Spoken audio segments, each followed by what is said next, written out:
Sagittarius. Notice the impulse first, before we go anywhere. Right now, some part of you wants to move, to reach out, to check, to close the distance, to do something to make the thing you want happen faster. Feel that impulse rise, and then, just for the length of this reading, set it gently down. Because everything I'm about to walk you through rests on one quiet instruction that your whole body is resisting. Stay where you are. Don't move. Not out of stubbornness, not out of some cold little game, but because a shift has already begun that only completes if you hold still long enough to let it. The moving has been done. It's someone else's turn now. Let me take you back though, because you can't understand where this is going without seeing clearly where it's been. There was a long stretch where you were the one in motion. You were the initiator, the one who reached first, who kept the thread alive, who noticed the silence and filled it, who carried the weight of keeping this connection warm. You told yourself that was love, and in a way it was. But it was also exhausting. And somewhere underneath the giving, a quiet ache was forming, the ache of always being the one who tries. I want to name what that position did to you, because you've never fully let yourself feel it. Being the constant pursuer slowly teaches you a lie about your own worth. Every time you reach and the response is lukewarm, a small voice inside adjusts your sense of value downward. You begin to believe you have to earn what should have been freely given. You start performing, over-explaining, softening yourself, making yourself easier to want. And the cruel arithmetic of pursuit is that the harder you chase, the less valued you become, not because you're less valuable, but because anything that's always available stops being noticed. You were teaching them, without meaning to, that your presence required no effort to keep. Here is the quiet law underneath all of this, and once you see it, you can't unsee it. In any connection, attention flows toward what feels slightly out of reach and away from what feels guaranteed. This isn't cruelty. It's simply how desire works. Desire needs a little space to move into. It needs a question, a gap, a reason to lean forward. When you fill every gap yourself, when you answer the question before it's asked, when you leave no space at all, you accidentally remove the very thing that pulls a person toward you. The distance you've been so afraid of is not the enemy. Handled rightly, the distance is the magnet. So let me show you the moment it started to turn, because there was one, even if you didn't recognize it while it was happening, at some point, worn out or wounded or simply done, you stopped reaching quite as much. Maybe you didn't even decide it consciously. You just had less to give, or you finally protected yourself a little, or life pulled your attention elsewhere. And in that pause, something changed in the field between you that you couldn't see from your side. The steady signal you'd always sent went quiet. And silence from someone who was always present is the loudest sound there is. Feel what happened on their side when that quiet arrived, because this is where the whole dynamic begins to invert. They had grown used to your presence the way you grow used to a light that's always on, not noticing it, not thinking about it, simply assuming it would be there. And then it dimmed. And the strange thing about a light you took for granted is that you never feel its warmth until the room goes cold. The absence you created, without even trying to, did something your presence never could. It made them aware. It made them wonder. It turned their attention, for the first time in a long time, back toward you. This is the kind of turning point that a reading from Sarah Angel Tarot is here to help you actually see. Not the loud, obvious moments, but the quiet hinge where a whole dynamic swings the other way while you're too close to it to notice.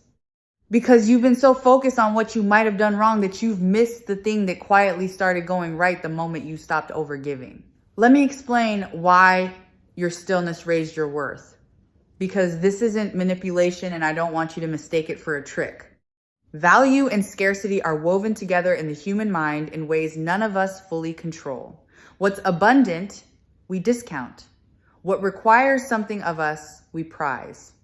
When you were endlessly available, you were unconsciously priced as abundant. The instant you became a little less reachable, the pricing shifted not because you changed as a person, but because they suddenly had to consider the possibility of your absence. And nothing clarifies how much someone wants a thing quite like the dawning fear that they might not have it forever. So here's what's stirring in them right now, in this present moment, as you sit reading this. A restlessness, a pull they can't quite explain and might not even admit to themselves yet. They keep expecting the old signal from you, the message, the reach, the reassurance, and it isn't coming the way it used to. And that missing signal has created a low hum of unease in them, a sense that something has shifted, that the ground they stood on so casually is no longer guaranteed. That unease is not a bad sign. That unease is the exact feeling that precedes a chase. I want you to understand what they're beginning to realize, because it's specific and it's not what you'd guess. They're not primarily missing the things you did for them. They're missing the feeling of being chosen by you. When you pursued them, you handed them a steady, effortless sense of being wanted, and they leaned back into it without ever having to reciprocate. Now that the pursuing has quieted, that warm certainty has gone with it, and they're discovering how much they relied on it, they miss being wanted by you far more than they ever missed you when you were doing all the wanting. The absence of your pursuit is teaching them at last what it was worth. Notice the reversal of the questions, because this is how you'll know the polarity has truly flipped. There was a time when you were the one wondering, where do I stand? Do they think of me? Am I too much? Should I reach out again? All those anxious questions that live in the mind of the pursuer. Those questions are migrating now. They're crossing the space between you and taking up residence in the other person. They're the ones starting to wonder where they stand. They're the one replaying interactions, searching for signs, uncertain of their footing. The anxious wondering didn't disappear. It changed addresses. And this is where that particular energy of commitment enters the picture, the sense of something wanting to be made secure. Because when a person feels the ground they took for granted beginning to move, their instinct is not to drift further, it's to secure their footing. The casual becomes urgent. The someday becomes now. The one who assumed they had all the time in the world suddenly feels the clock they never noticed before, and that awareness turns loose interest into genuine pursuit. What you're sensing isn't just that they'll reach out. It's that they're moving toward wanting to make this real, to define it, to hold on to it in a way they never bothered to when they thought it would simply always be there. The deeper current beneath a reading like this, the thing Sarah Angel Tarot exists to remind you of, is that your worth was never actually in question. Only the timing was, only their readiness was. And both of those are finally catching up to a truth about you that was always steady and true. You didn't become more valuable when you stopped chasing. You simply stopped hiding your value behind your effort and let it stand on its own where it could finally be seen. Now let me speak to the hardest part, because I can feel it pressing at you even as I describe all of this. The temptation to move. Every fiber of you, trained by all that time spent pursuing, is screaming that you should do something, send the message, break the silence, check whether it's working, take back control by acting. And I need you to hear this clearly. Reaching now would undo everything. It would answer the question they've just started asking themselves. It would refill the space that's finally pulling them forward. It would reset the entire dynamic back to the old arrangement where you carry the weight and they lean back. The pull only works while the space stays open. The moment you close it, the magnet switches off. Because desire, once it's been activated, needs room to complete its arc. Think of someone reaching for something just out of grasp. The reaching is the wanting made visible. But if the thing leaps into their hand before they finish stretching for it, the wanting collapses, unfinished, unsatisfying. They never get to feel the full pull of their own desire. When you hold still and let them come the whole distance, you let them experience the complete arc of wanting you, and that complete arc is what transforms casual interest into something that lasts. Interrupt it, and you rob them of the very experience that would have bound them to you. But I want to correct something, because don't move can be badly misunderstood. And I don't want you to turn stillness into suffering. Holding your position is not passivity. It is not sitting frozen by the phone, refreshing, waiting, white-knuckled, performing a stillness you don't feel. That kind of waiting is just pursuit in disguise, your whole being still pointed at them, still reaching, only with your hands tied. Real stillness is different. Real stillness has your attention turned back toward your own life. It's not the absence of movement. It's movement in a different direction toward yourself. Let me tell you what don't move actually means then, so you can do it from the right place. It means you stop organizing your inner world around another person's next action. It means your peace stops being hostage to whether they reach out. It means you become genuinely absorbed in your own days again, so that their eventual return is a welcome addition to a full life rather than the rescue of an empty one. Stillness, done right, is not a strategy you perform for them. It's a homecoming you make to yourself. And the beautiful paradox is that the version of you who has truly come home is exponentially more magnetic than the version straining toward the door. This is why the source of your stillness matters more than the stillness itself. If you hold your position as a tactic, waiting them out, playing it cool, while secretly churning, they'll feel the strain underneath it, because desperation has a frequency that leaks through any performance. But if you hold your position because you have genuinely returned to your own center, because you actually are at peace, because, your worth doesn't depend on their motion. That authentic settledness broadcasts something no strategy can fake. People can't always name what draws them, but they can always feel the difference between someone performing calm and someone who simply is calm. Become the second one, and you won't have to do anything at all. So fill the waiting with your own life. And let me be specific about why this works on more than one level. When you pour yourself into your own world, your work, your friendships, the things that light you up, independent of any connection, two things happen at once. You become happier, which is reason enough, and you become more attractive, because a person fully engaged in a life of their own is the most compelling sight there is. Nobody leans toward a life on hold. Everybody leans toward a life in motion. Live yours so fully that reaching you requires them to catch up, and watch how quickly the catching up begins. There's a sign that tends to come just before they move, and I want you to recognize it rather than dismiss it. Often it arrives as a small, low-stakes test first, a light touch, a minor reason to make contact, something they can frame as casual so their pride stays protected. They're checking whether the door is still open before they commit to walking through it. Don't mistake the smallness of that first gesture for the smallness of their feeling. The tentative first move is exactly what a person does when the feeling is large and the fear of rejection is larger.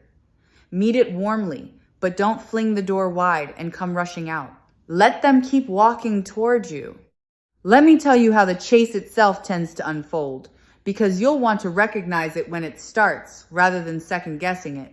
It rarely arrives all at once as a grand declaration. It builds. First the testing touch, then a slightly bolder reach, then the gradual increase of effort as they feel you receiving them without immediately taking over the pursuit yourself. Each step they take that you don't rush to match teaches them that they have to keep moving to keep you. And that lesson that you are worth continued effort is the single most valuable thing this whole reversal can install in a connection. You're not just waiting for them to come. You're letting them build the muscle of pursuing you, which is a muscle they'll need for everything that comes after. When it does come, there's a way to receive it that preserves everything you've built, and I want to prepare you for it because the old instinct will be strong. Receive warmly, but do not immediately collapse back into the pursuer. The moment they start reaching, everything in you will want to reward it by flooding them with all the wanting you've been holding back to reach as hard as they're reaching, to match them, to finally let it all out. Resist that just a little longer. Let them lead the pursuit for a while. Your warmth in receiving is enough. You don't have to seize the initiative back the instant it's offered to you. Let them enjoy the unfamiliar, invigorating work of winning you.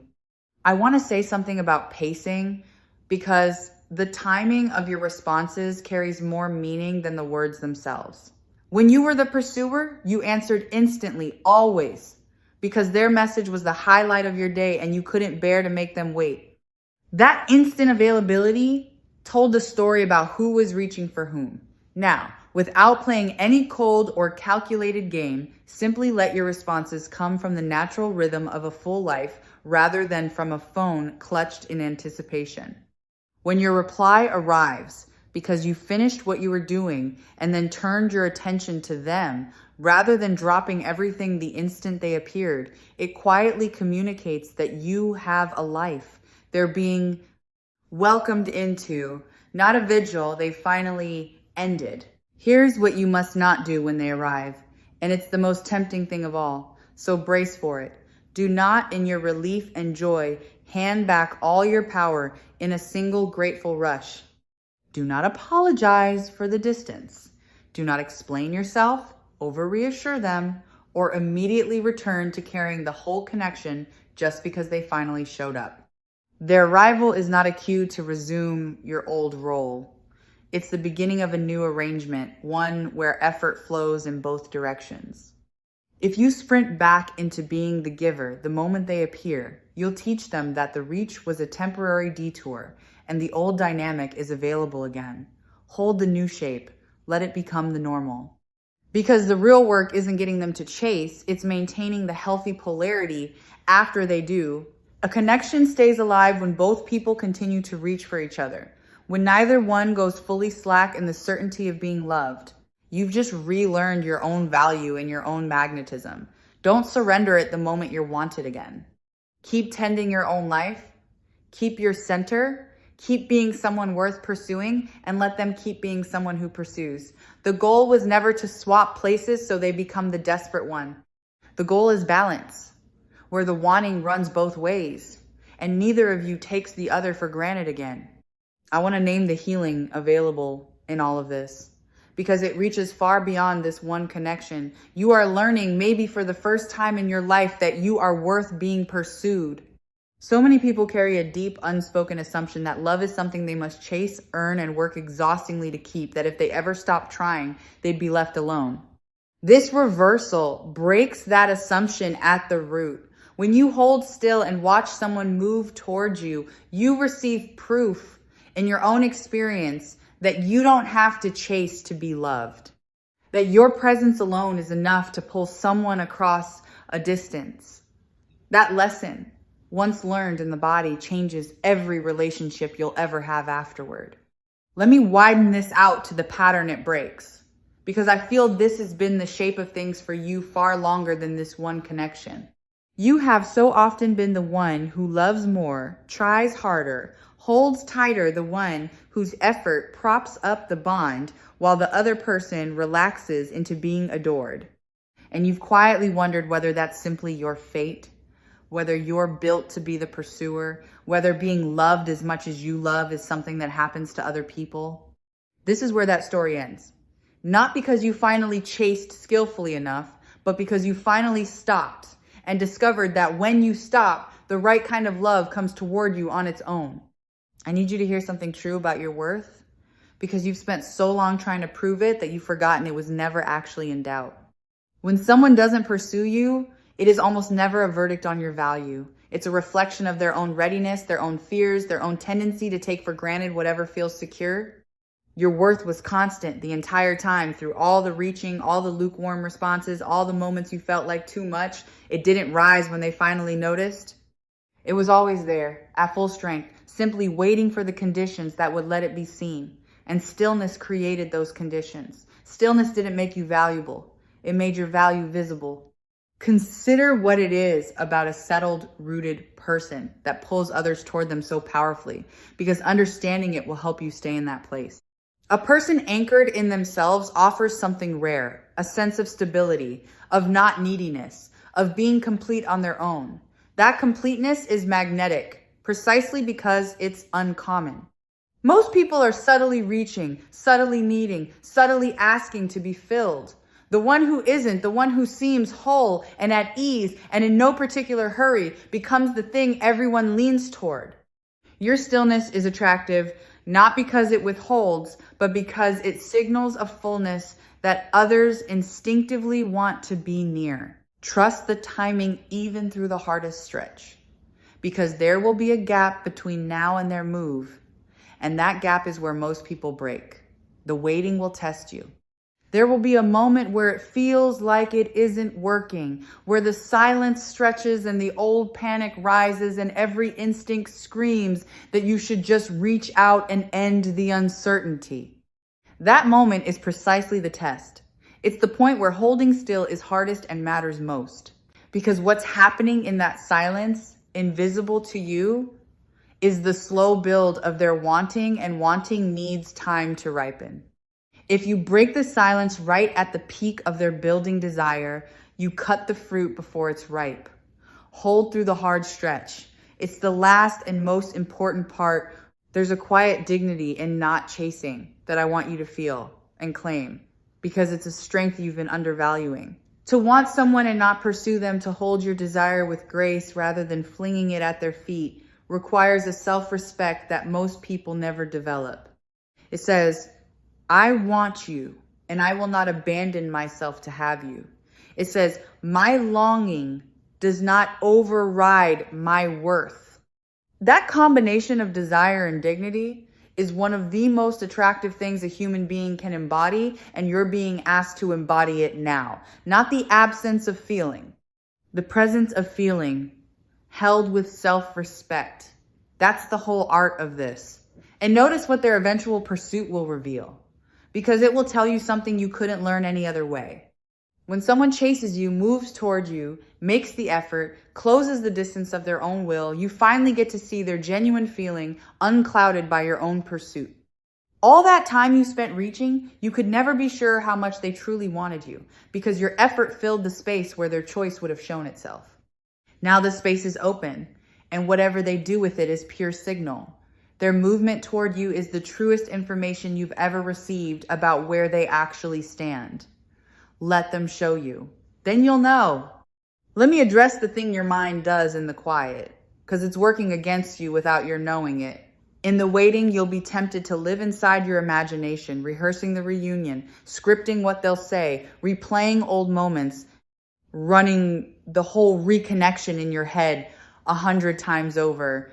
It feels like keeping hope alive. But that constant mental reaching is just pursuit that's gone underground. Your body is still, but your attention is sprinting toward them every waking hour, and that fixation carries its own subtle weight in the field between you. The most powerful thing you can do is genuinely take your mind off it, not suppress the thoughts, but let your attention be so naturally occupied elsewhere that they simply don't have room to run on a loop. A watched pot and a watched connection behave exactly the same way.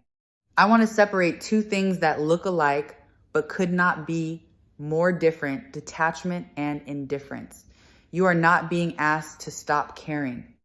Indifference is the death of a connection. It's genuine coldness, the true absence of feeling, and it would end this rather than transform it. Detachment is something else entirely. Detachment means you care deeply and you release your grip on the outcome at the same time. You still want them. You've simply stopped needing to control when and how they come. It's the difference between clutching something so tightly your knuckles go white and holding it in an open palm. The open palm is not indifference. It's the most loving and the most powerful posture there is, because it wants, without grasping. There's a trap I have to name directly, because nearly everyone falls into it. The checking. Watching for signs of them, monitoring whether they've been active, searching for evidence of what they're feeling, refreshing to see if anything has changed. Every one of those small checks is a tiny act of pursuit. And worse, each one chips away at your own peace and quietly tells your nervous system that your calm depends on their movement. Set the watching down. You do not need to monitor the thing you're allowing to come to you. Surveillance and stillness cannot coexist. One is the anxious opposite of the other. Trust the process enough to stop auditing it. Consider what the people around them are noticing about you now, because word travels in ways you can't see. When you were the pursuer, the story that circulated about you was subtly one of availability, of someone always there, always reaching. That story has changed. The people in their world are beginning to register a different version of you, someone self-possessed, someone moving forward, someone who didn't fall apart in the absence. And that shift in your reputation reaches them through channels you'll never trace. Sometimes a person's pursuit begins not with anything you did directly, but with an offhand remark from a friend about how well you seem to be doing. Live well and let the news of it travel on its own. I want to prepare you for a particular kind of moment because it often becomes the turning point. At some stage, they will encounter evidence of you thriving without them, a glimpse of you genuinely happy, absorbed in your life, radiant in a way that has nothing to do with them. And something will drop in their chest. Not because they're petty, but because nothing awakens a person to what they're losing, quite like seeing that the other person is going to be perfectly, beautifully fine either way. The one who assumed you'd always be waiting suddenly confronts the possibility that you're moving on. That confrontation is often the exact thing that turns a slow drift into an urgent pursuit. But hear this carefully, because it matters. You must not manufacture that moment. The instinct will be to perform your thriving for them, to make sure they see it, to stage your happiness as a message. Don't. The power of it lies entirely in its authenticity. The second it becomes a performance aimed at them, it curdles into another form of pursuit, and they'll feel the difference. Real, unstaged joy that happens to reach them is magnetic. Manufactured joy designed to be witnessed is transparent and a little sad. Just live. Let your genuine flourishing do its work without your interference. You don't need to point at it. Light doesn't have to announce itself. Let me offer you an image that captures the whole principle, because it's older than any of us. Nature does not tolerate a vacuum. When a space opens, everything around it moves to fill it. The absence you created by stepping back is not empty. It's a vacuum. And it exerts a real pull on the person who used to occupy that space with you. This is why you don't have to do anything active. The pull is structural. It's built into how connection works. The moment you stopped rushing to fill every gap yourself, you created a space that their own energy is now moving to fill. Your stillness isn't doing nothing. It's holding open the vacuum that draws them back. There's a deeper danger I want to steer you clear of, and it's the only real one in this whole situation: self-abandonment. The true risk was never that they wouldn't come. The true risk is that in the wanting, you lose yourself, that you contort, diminish, and abandon your own needs so completely in pursuit of someone else that you disappear. That's the thing to guard against, more than any silence from them. As long as you stay rooted in yourself, you cannot truly lose in this, because you'll have kept the one thing that actually matters. Come home to yourself and stay there, and whatever happens with them, you'll have won the more important victory. Let me give you a quiet reassurance about the connection itself, because part of you fears that holding still means letting it slip away. Understand this. If this connection is genuinely meant for you, your stillness will not lose it. It will reveal it. What comes toward you when you stop chasing is the true measure of what was always there. And if in the space you've opened, they don't move at all, then the stillness has spared you from endlessly chasing something that was never going to turn and face you. Either way, you win clarity. Stillness doesn't gamble with something real. It protects you from pouring more of yourself into something that isn't. Feel the shift in season that this represents, because it's larger than one connection. You have been for so long in a season of pouring out, giving, initiating, sustaining, carrying. That season is ending. What's beginning is a season of being poured into, of receiving, of letting yourself be the one who is tended rather than always the one who tends. This is not a reward you have to earn by suffering first. It's simply your turn. The cycle has come round. Let yourself receive without guilt, without the compulsion to immediately repay it by resuming the giving. Receiving graciously is its own skill, and this is where you learn it. Think about where all that reclaimed energy goes now, because this is one of the quiet gifts. For a long time, an enormous amount of your life force was routed toward pursuing the mental space, the emotional labor, the constant low-grade effort of keeping a connection alive largely by yourself. That energy is coming back to you now. Feel how much you have available when you stop spending it all on the chase. Pour it into yourself, your growth, your dreams, the parts of your life that have been waiting patiently in the background while you were busy reaching. The stillness doesn't just change the dynamic with them. It hands you back a fortune of energy you'd forgotten you were spending. Notice the identity that's forming in you through all of this. Because you're not just changing a behavior, you're becoming someone new. You are shifting from the one who pursues to the one who is sovereign, who stands in their own worth, who lets love come to them because they know they don't have to beg for it. That's not a tactic you're using. It's a self you're growing into. And once you've truly become this person, you never have to strategize about being still again, because stillness will simply be your nature. The pursuer was a role you played out of an old fear. The sovereign is who you actually are, finally allowed to stand up. I want you to trust a specific signal, because your body will know before anything visible happens. There's often a shift in the air just before someone moves towards you, a strange sudden ease around a subject that has been tense, a lightening, a day where thinking of them doesn't ache the way it did. People misread that calm as having finally let go. Sometimes it is. But often it's your own intuition sensing the approach before any message arrives, quietly relaxing because on some level you already know it's coming. If that unexplained peace settles over you, don't rush to interpret it as the end of hope. It might be the quiet announcement of its arrival. Release your grip on how it has to happen, because the mind loves to script the reunion in a particular shape and then miss the real one because it looked different. You don't get to control the form their return takes, and you don't need to. Your only task is to stay open and rooted so that whatever shape it arrives in, you're able to receive it.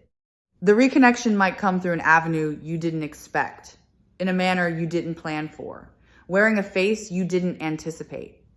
Loosen your grip on the script. Keep your heart open and your feet planted, and let the how take care of itself. And when they do come, offer them a particular grace, because it costs you nothing and it strengthens everything. Let them save face. A person returning after taking someone for granted carries a quiet shame about it. You do not need to make them grovel, to extract an admission, to make them pay in full for every moment they lean back. You can simply, warmly let them in without a reckoning at the threshold. That generosity is not weakness, and it's not you letting yourself be walked over. You've already reset the dynamic simply by holding still. Letting them return with their dignity intact makes you someone safe to come home to. And it's the mark of a person operating from strength rather than wounded pride. Let me show you what lasting looks like once this polarity is healthy. Because getting them to chase is only the doorway, not the house. What you're building toward is not a connection where they pursue and you finally get to lean back and be adored, simply flipping the old imbalance. It's a connection where the reaching flows both ways, where two whole people keep choosing each other, where neither one goes slack in the certainty of being loved. You felt what it's like to be the only one reaching. You know now that you never want to return there. So build the other thing, the mutual thing, the balance thing, where effort and desire move in both directions and the taking for granted never gets a foothold again. Here is something small and grounding to carry into the waiting, because reassurance holds better with the practice attached. When the urge to reach rises, and it will rise, pause and place your hand somewhere on yourself, your chest, your arm, wherever feels steadying, and remind yourself quietly that you are the destination, not the traveler. Let that phrase settle into you. You are the one being moved toward. You are the still point others orient around. Return to that whenever the old pursuing instinct flares. And each time you do, you'll find the urge to chase loosens its hold a little more until standing still stops feeling like restraint and starts feeling simply like home. Resist one more temptation while you wait, because it wears the mask of caution, but it's really just pursuit in another costume, the urge to test them. To set a small trap, drop a bit of bait, engineer a situation to see whether they'll respond, to force a sign out of them before you're ready to trust. Testing is just another way of reaching, and it carries the same anxious frequency as chasing. It also tends to backfire because manufactured tests produce manufactured results that tell you nothing real. You don't need to test the thing you're allowing to unfold naturally. Let their genuine, unprompted movement be your only evidence. The truest test is the one you never have to set because they walk toward you without being maneuvered into it. Let me speak to the nights because that's where stillness is hardest to hold. In the daylight, your life fills the space and the waiting is bearable. But when the day goes quiet and you're alone with your thoughts, the old ache rises, the phone feels heavy in your hand, and the urge to reach becomes almost unbearable. Know that this is coming so it doesn't catch you off guard. The nighttime pull toward contact is not a sign that you should give in. It's simply the hour when your defenses are lowest and your longing is loudest. Let the urge crest and pass without acting on it. Nothing that needs to be sent in the vulnerable hush of a lonely night ever truly needs to be sent. Let the morning and your steadier self decide. I want to reframe the patience this all requires because you've been experiencing it as deprivation and it's actually the opposite. Holding still and letting someone come to you is one of the purest forms of self-love there is. It's you refusing to abandon your own worth for the sake of a faster result. It's you saying, with your actions, that you will not beg for what should be freely offered, that you honor yourself too much to chase. Every hour you hold your position is an hour you spend choosing yourself. The patience isn't you going without. It's you demonstrating to yourself most of all that you finally believe you're worth waiting for. And let me give you a piece of discernment for when they do return, because not every return is equal and you deserve to tell the difference. A momentary impulse looks different from a genuine reckoning. Someone reaching out of a passing loneliness tends to test the water and drift again. Someone who has truly understood what they nearly lost comes back with consistency. They keep showing up, keep making the effort, keep demonstrating through steady action rather than a single dramatic gesture. You don't have to decide anything at the first knock. Let their consistency over a little time tell you which kind of return this is. The one meant for you won't mind proving itself because a person who genuinely wants you is glad of the chance to show it. One last thing before we close, because it's the quiet engine underneath all of this. Each hour you hold your position, the pull grows a little stronger. This isn't a single dramatic moment, but a slow accumulation, a compounding. The first stretch of stillness is barely felt on their side, but it builds. The absence deepens, the wondering sharpens, the taking for granted erodes a little more with every passing quiet.